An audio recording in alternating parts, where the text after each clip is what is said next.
Welcome to myself trading. Today வீடியோல நம்ம பார்க்க போற topic stock visit mutual fund பத்தி தான் இந்த வீடியோல நம்ம பார்க்க போறோம். myself trading யூடியூப் சேனலுக்கு ஃபர்ஸ்ட் டைம் வந்தீங்க அப்படின்னா மறக்காம நம்மளோட சேனலை சப்ஸ்கிரைப் பண்ணிட்டு பக்கத்துல இருக்க அந்த பெல் ஐகானை கிளிக் பண்ணி ஆல் அப்படின்னு செலக்ட் பண்ணுங்க. அப்பதான் நம்ம சேனல்ல அப்லோட் பண்ற எல்லா வீடியோஸும் உங்களுக்கு நோட்டிபிகேஷனா வரும். ஸ்டாக் மார்க்கெட்ல நீங்க இன்வெஸ்ட்மெண்ட் பண்றதுக்கு உங்களுக்கு டிமேட் அக்கௌண்ட் தேவைப்படும். AngelOne free demat account link video கீழே டிஸ்கிரிப்ஷன்ல இருக்கும். அந்த லிங்கை கிளிக் பண்ணீங்க அப்படின்னா உங்களுக்கு இந்த மாதிரி ஒரு டேப் வந்து ஓப்பன் ஆகும். இதுல உங்களோட மொபைல் நம்பர் ஓடிபி என்டர் பண்ணீங்க அப்படின்னா உங்களோட அக்கௌண்ட் ஓப்பனிங் ப்ராசஸ் வந்து ஸ்டார்ட் ஆயிடும். நம்ம சேனலோட ரெஃபர் லிங்கை யூஸ் பண்ணி நீங்க டிமேட் அக்கௌண்ட் ஓப்பன் பண்றது மூலமா ஷேர் மார்க்கெட் கோர்ஸ் வந்து உங்களுக்கு ப்ரொவைட் பண்ணுவோம்.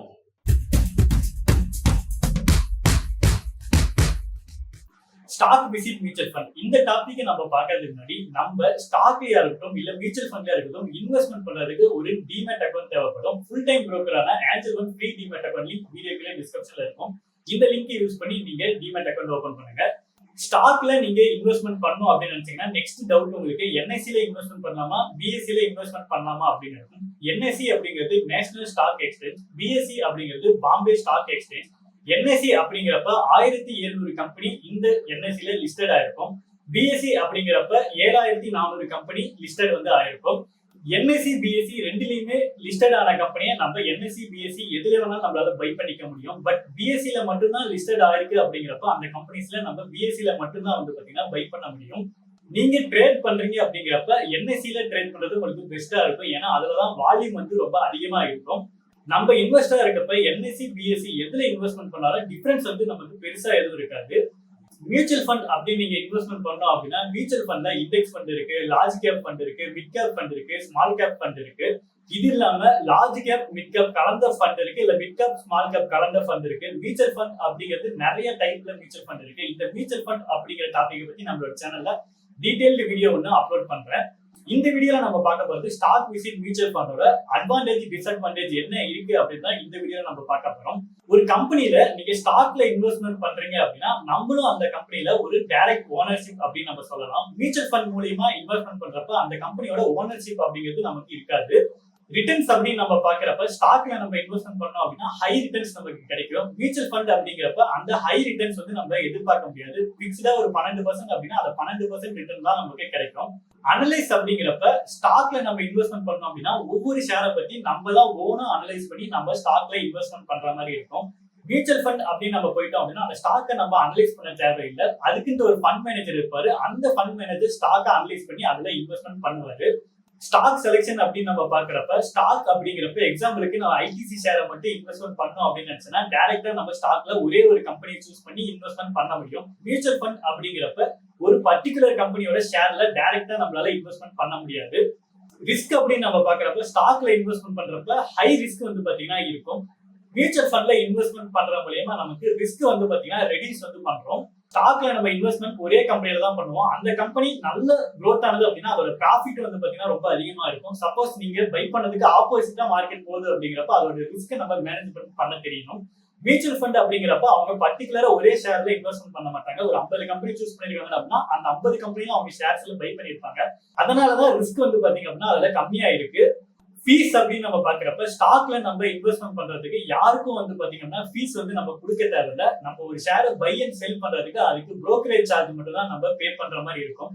மியூச்சுவல் ஃபண்ட் அப்படிங்கிறப்ப அதுக்குன்னு ஒரு ஃபண்ட் மேனேஜர் இருப்பாங்க. அந்த ஃபண்ட் மேனேஜருக்கான ஃபீஸ் வந்து நம்ம தான் பே பண்ற மாதிரி இருக்கும். SIP நீங்க ஸ்டாக்ல பண்ணணும் அப்படின்னு நினைச்சீங்கன்னா மந்த்லி நீங்க ஒரு 10,000 rupees இன்வெஸ்ட்மெண்ட் பண்ணணும் அப்படின்னு நினைக்கிறீங்க அப்படின்னா நீங்க அந்த ஷேர் வந்து பாத்தீங்க அப்படின்னா நீங்க 10,000 இன்வெஸ்ட்மெண்ட் பண்ணும் அப்படின்னு நினைக்கிறீங்க. அந்த ஷேரோட பிரைஸ் வந்து பாத்தீங்கன்னா 922ல இருக்கு அப்படின்னா இந்த 922 நீங்க கால்குலேட் பண்ணீங்க அப்படின்னா இந்த 10,000ல வெறும் நீங்க 10 ஷேர் மட்டும்தான் நீங்க பை பண்ண முடியும். இந்த மீதி இருக்க அமௌண்ட் வந்து பாத்தீங்க அப்படின்னா உங்களோட டிமேட் அக்கௌண்ட்லயே இருக்கும். பட் மியூச்சுவல் ஃபண்ட் அப்படிங்கிறப்ப SIP நீங்க 10,000 பண்ணும் அப்படின்னு நினைச்சீங்கன்னா அந்த 10,000 அப்படியே வந்து பாத்தீங்க அப்படின்னா பை பண்ண முடியும். அதுக்கு எவ்வளவு யூனிட் கிடைக்குமோ அந்த யூனிட் உங்களோட டிமேட் அக்கௌண்ட்ல ஆட் ஆயிரும். போர்ட்ஃபோலியோ ஸ்டாக்ல நீங்க இன்வெஸ்ட்மெண்ட் பண்றீங்க அப்படிங்கிறப்ப உங்களோட போர்ட்ஃபோலியோவை நீங்க தான் மேனேஜ் பண்ற மாதிரி இருக்கும். மியூச்சுவல் ஃபண்ட்ல இன்வெஸ்ட்மெண்ட் பண்றீங்க அப்படின்னா அதோட ஃபண்ட் மேனேஜர் இருப்பாரு. அவரு அந்த போர்ட்ஃபோலியோ மேனேஜ்மெண்ட் எல்லாம் அவரு அந்த ஒர்க்கை பார்த்துப்பாரு. டாக்ஸ் அப்படின்னு நம்ம பாக்குறப்ப ஸ்டாக்ல நம்ம இன்வெஸ்ட்மெண்ட் பண்றோம் அப்படின்னா டாக்ஸ் பெனிஃபிட் எதுவுமே கிடைக்காது. மியூச்சுவல் ஃபண்ட்ல நீங்க இன்வெஸ்ட்மெண்ட் பண்றீங்க அப்படின்னா உங்களுக்கு டாக்ஸ் பெனிஃபிட் வந்து கிடைக்கும். லாக்டு பீரியட் அப்படின்னு நம்ம பாக்குறப்ப ஸ்டாக்ல நம்ம இன்வெஸ்ட்மெண்ட் பண்றப்ப இன்னைக்கு ஷேரை பை பண்ணி நம்ம நாளைக்கு கூட செல் பண்ணிக்கலாம். பட் மியூச்சுவல் ஃபண்ட் அப்படிங்கிறப்ப இன்னைக்கு நீங்க மியூச்சுவல் ஃபண்ட் இன்வெஸ்ட்மெண்ட் பண்ணீங்க அப்படின்னா அதுக்கு மினிமம் 1 இயர் அப்படிங்கிற அந்த லாக்டு டைம் வந்து பாத்தீங்க அப்படின்னா இருக்கும். அந்த 1 இயர்க்குள்ள நீங்க கேன்சல் பண்ணீங்க அப்படின்னா அதுக்கான அமௌண்ட் வந்து பாத்தீங்கன்னா நம்ம பே பண்ற மாதிரி இருக்கும். ஸ்டாக் அட்வான்டேஜ் அப்படின்னு நம்ம பாக்குறப்போ ஒரு ஷேர்ல நம்ம இன்வெஸ்ட்மெண்ட் பண்றது மூலியமா போனஸ் கிடைக்கும், ஸ்பிளிட் கிடைக்கும், டிவிடெண்ட் கிடைக்கும். ஷேர் ஏதாவது பைபேக் கிடைச்சிச்சு அப்படின்னா அந்த பைபேக்கு நம்ம அப்ளை கூட பண்ண முடியும். இதெல்லாம் ஸ்டாக்ல நம்ம இன்வெஸ்ட்மெண்ட் பண்றது மூலியமா கிடைக்கக்கூடிய அட்வான்டேஜ். எக்ஸாம்பிளுக்கு இன்ஃபோசிஸ் ஷேர்ல நீங்க 1994ல இன்வெஸ்ட்மெண்ட் பண்ணிருந்தோம் அப்படின்னா 1994ல போனஸ் வந்து கொடுத்துருக்காங்க. அதுக்கடுத்து 97, 99 இந்த போனஸ் ஸ்பிளிட் இது எல்லாமே வந்து பாத்தீங்க அப்படின்னா உங்களோட டிமேட் அக்கௌண்ட்ல ஆட் ஆகிட்டே வந்திருக்கும். ஸ்டாக்ல இன்வெஸ்ட்மெண்ட் பண்ணணும் அப்படின்னு நினைக்கிறவங்க இந்த மாதிரி ஷேர்ஸ் பிக் பண்ணி இன்வெஸ்ட்மெண்ட் பண்றது நல்ல ரிட்டர்ன்ஸ் வந்து பாத்தீங்கன்னா கிடைக்கும். நெக்ஸ்டா நம்ம பார்க்கக்கூடிய விப்ரோ ஷேர் 1981ல வந்து பை பண்ணிருந்தாங்க அப்படின்னா அவங்களுக்கு போனஸ் ஷேர்ஸ் மட்டும் எவ்வளவு கிடைச்சிருக்கும் அப்படின்ட்டு இந்த இடத்துல வந்து மென்ஷன் பண்ணிருக்காங்க. விப்ரோ ஷேர்ல 1981ல அன்னைக்கு இன்வெஸ்ட்மெண்ட் 10,000 rupees நம்ம பண்ணிருந்தோம் அப்படின்னா இன்னைக்கான வேல்யூ அப்படின்னு நம்ம பாக்குறப்ப 1200 crores அப்படின்றது பாத்தீங்க அப்படின்னா இதுல மென்ஷன் பண்ணிருக்காங்க. நெக்ஸ்ட் எம்ஆர்எஃப் ஷேர்ல 2000ல 1300 rupees ஒரு ஷேரை நம்ம பை பண்ணிருந்தோம் அப்படின்னா இன்னைக்கு 2022ல ஒரு ஷேரோட வேல்யூ அப்படின்னு நம்ம பாக்குறப்போ 1 lakh வந்து ட்ரேட் ஆயிட்டு இருக்கு. ஸ்டாக்ல நம்ம இன்வெஸ்ட்மெண்ட் பண்றப்ப அதோட ரிட்டர்ன் அதிகமா கிடைக்கிறதுக்கு நிறையவே சான்சஸ் வந்து இருக்கு. நம்ம கரெக்டான ஒரு நல்ல கம்பெனியோட ஷேர்ல இன்வெஸ்ட்மெண்ட் பண்ணோம் அப்படின்னா நமக்கு நல்ல ரிட்டர்ன்ஸ் வந்து பாத்தீங்கன்னா கிடைக்கும். பட் அந்த ஸ்டாக்கை வந்து பாத்தீங்க அப்படின்னா நம்ம தான் சூஸ் பண்ணி இன்வெஸ்ட்மெண்ட் பண்ணணும். எஸ்ஐபி மந்த்லி 3000 rupees நீங்க இன்வெஸ்ட்மெண்ட் பண்றீங்க, 30% ரிட்டர்ன் கொடுக்குது பார் இயருக்கு அப்படின்னா 1 இயருக்கு நீங்க எஸ்ஐபி ஸ்டார்ட் பண்றப்ப பர் மந்த் 3000 அப்படின்னா ஒரு இயருக்கு நீங்க 36,000 rupees இன்வெஸ்ட்மெண்ட் பண்ணிருப்பீங்க.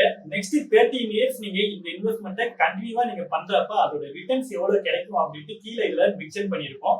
1 crore நீங்க ரீச் பண்ணும் அப்படின்னா இந்த வேலை நீங்க இன்வெஸ்ட்மெண்ட் பண்ணீங்க அப்படின்னா உங்களுக்கு நல்ல ரிட்டர்ன்ஸ் வந்து பாத்தீங்க அப்படின்னா கிடைக்கும்.